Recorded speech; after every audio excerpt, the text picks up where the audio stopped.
என்னாச்சு இவளுக்கு? ஏன் ஒரு மாதிரி பேசுறா? ஆமா, இப்போ இவ எங்க போயின்னு இருக்கா? இவ போக்கே சரியில்லையே. மச்சான், டேய் மச்சான், என்ன இவன் நின்றுக்கிட்டே கனவு காணறான்? டேய் மச்சான் கிரிஷ். மனோ, சொல்லுடா, எப்போ வந்த? நான் வந்து 27 வருஷம் ஆச்சு. டேய், என்ன ஜோக்கா? சொல்லு, போன விஷயம் என்னாச்சு? ராக்கியை பாத்தியா? நல்லா இருக்கானா? அட, நிதானம் நிதானம். உன் தம்பி ரொம்ப நல்லாவே இருக்கான். அது சரி, நீ ஏன் நின்றுக்கிட்டே கனவு காணுற? நான் எத்தனை முறை கூப்பிட்டாலும் கவனிக்காம அப்படி என்னடா யோசனை? அது ஒன்றும் இல்லை மச்சி, இப்போதான் கிருத்திகா வந்து போனா. இங்கேயும் வந்துட்டாளா? என்ன சொன்னா? இல்லை மச்சான், பார்க்கவே என்ன ஒரு மாதிரி இருந்தா. ஏதோ தப்பு நடக்குதுன்னு தோணுது. என்னடா சொல்ற? சிம்பத்தி கிரியேட் பண்ண வந்துட்டாளா திருப்பியும்? இல்லடா, இந்த முறை எனக்கு என்னவோ அப்படி தோணலை. இந்த முறை வித்தியாசமாக தான் இருந்தா. என்கிட்ட மன்னிப்பு கேட்டா. எல்லாம் புதுசாக இருக்கு. ஆமாடா, என்னால் கண்டிப்பாக சொல்ல முடியும். முன்ன போல இல்லை. அவள் பேச்சில் ஏதோ ஒரு மாற்றம் தெரியுதுடா. சரி, அதை விடு. ஆமாம், போன விஷயம் என்னாச்சு? என்ன ஆச்சு? உன் தம்பி வரமாட்டானா?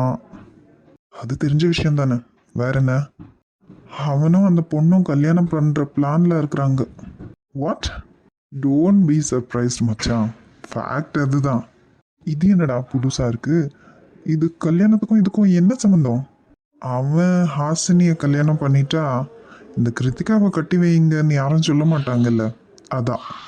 இதுக்கு இப்படி ஒரு பிளானா? அவன் ஒழுங்கா வீட்டுக்கு வந்தாலே எல்லாத்தையும் சால்வ் பண்ணிடலாம். அவன் தான் வரமாட்டான்றானே, அதுக்குன்னு அவனே தனியாக எப்படிடா கல்யாணம் பண்ணிப்பான்? ரெஜிஸ்டர் பண்ணுறாங்களாம். இதெல்லாம் ரொம்ப டூ மச்டா. என்ன செய்ய, அவன் சுச்சுவேஷன்ல இருந்தால் அவன் யோசனை பண்ணியிருக்கான். சரி, இதுக்கு இதை விட்டா வேற வழியே இல்லையா? ஒரு வழி இருக்கு, சொல்லட்டா? சொல்லு. பேசாம நீ உங்க அப்பா அம்மா எல்லாம் போய் ஹாசினி வீட்டில் பொண்ணு கேட்டு ப்ராப்பராக கல்யாணம் பண்ணி வச்சுட்டா? நீ சொல்றதும் சரிதான், ஆனா இப்போ கல்யாணத்துக்கு என்ன அவசியம்? கிருத்திகா தான். எனக்கு தெரிஞ்சு இதுக்கெல்லாம் வாய்ப்பே இல்லடா. எங்க அத்தைக்கு தெரிஞ்சிச்சு வீடே ரெண்டாக்கிடுவாங்க. சரி, அப்போ ஏதாச்சும் ஒரு முடிவு எடுடா. இழுத்துக்கிட்டே போறீங்க, போங்கப்பா. இந்த விஷயத்தை பத்தி நான் வீட்டில் அப்பா அம்மா கிட்ட பேசிட்டு அப்புறமா என்ன ஏதுன்னு உனக்கு சொல்றேன்டா. சரி மச்சான், டைம் ஆச்சு, நான் கிளம்புறேன். ஓகேடா, நானும் அப்படி கிளம்புறேன். ஐயோ கடவுளே, நான் என்ன பண்ணுவேன்? என் பொண்ணை காணுமே. அண்ணா, அண்ணா வாடா இங்க. அருணா, கொஞ்சம் சைலண்டா இருமா. இங்கே தான் எங்கேயாச்சும் பக்கத்தில் கடைக்கு போயிருக்குவா. வந்துடுவா, நீ அழுது ஊரை கூட்டாத. அம்மா, என் பொண்ணை காணோன்ற நீ என்னம்மா இப்படி பேசுற? அவ எங்கேயும் போயிருக்க மாட்டாடி. இங்கே தான் எங்கேயாவது பக்கத்தில் போயிருக்குவா.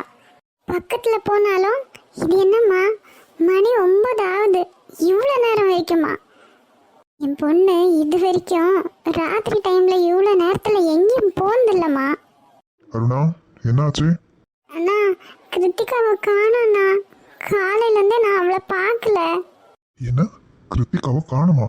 மணி என்ன, ஒரு வயசு பொண்ணு இவ்வளவு நேரம் வரைக்கும் வீட்டுக்கு வரல?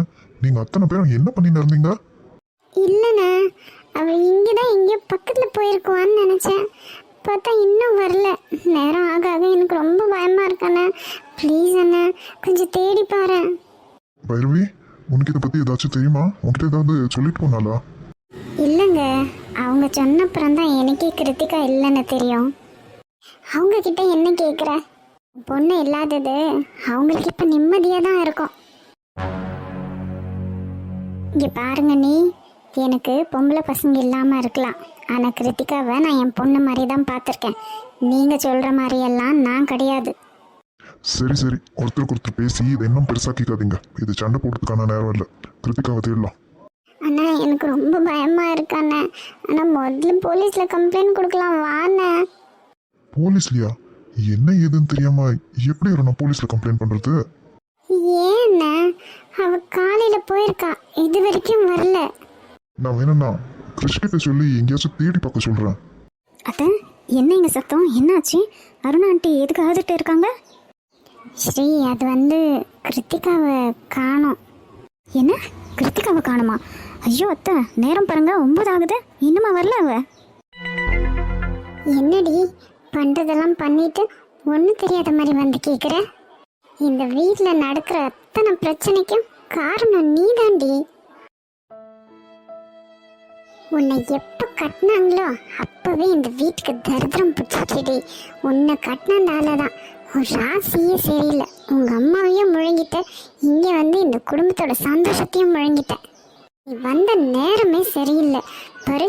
இந்த வீட்டோட சின்ன மாப்பிள்ள அவன் வீட்டை விட்டு போயிட்டான், இப்போ என் பொண்ணு வீட்டை விட்டு போயிட்டான். ஆக மொத்தம் இந்த வீட்டோட சந்தோஷமே போச்சு. எல்லாத்துக்கும் காரணம் நீ தாண்டி, நீ மட்டும்தான். இங்க பாருங்க, போதும் நிறுத்திக்கோங்க. ஏன் மருமகளை பத்தி பேச உங்களுக்கு என்ன உரிமை இருக்கு? எதுவா இருந்தாலும் உங்க அண்ணனோடையும் உங்க அம்மாவோடையும் வச்சுக்கோங்க. ஏன் குடும்பத்துக்கெல்லாம் வராதீங்க. நீ பாரு அருணா, நீ பேசுறது ரொம்ப தப்பு. அந்த பிள்ளை என்ன பண்ணுச்சுன்னா, ஒரு வீட்டுக்கு வாழ வந்து பண்ண இப்படி தான் பேசுவியா? கிரிஷ் மட்டும் கேட்டானா என்ன நடக்கும்னு தெரியும் தானே?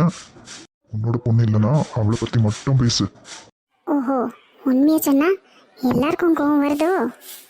நான் அப்படிதான் பேசுவேன். இவ்வளவுதான், இவ்வளவு மட்டும்தான் இந்த குடும்பம் நாசமா போச்சு. அண்ணா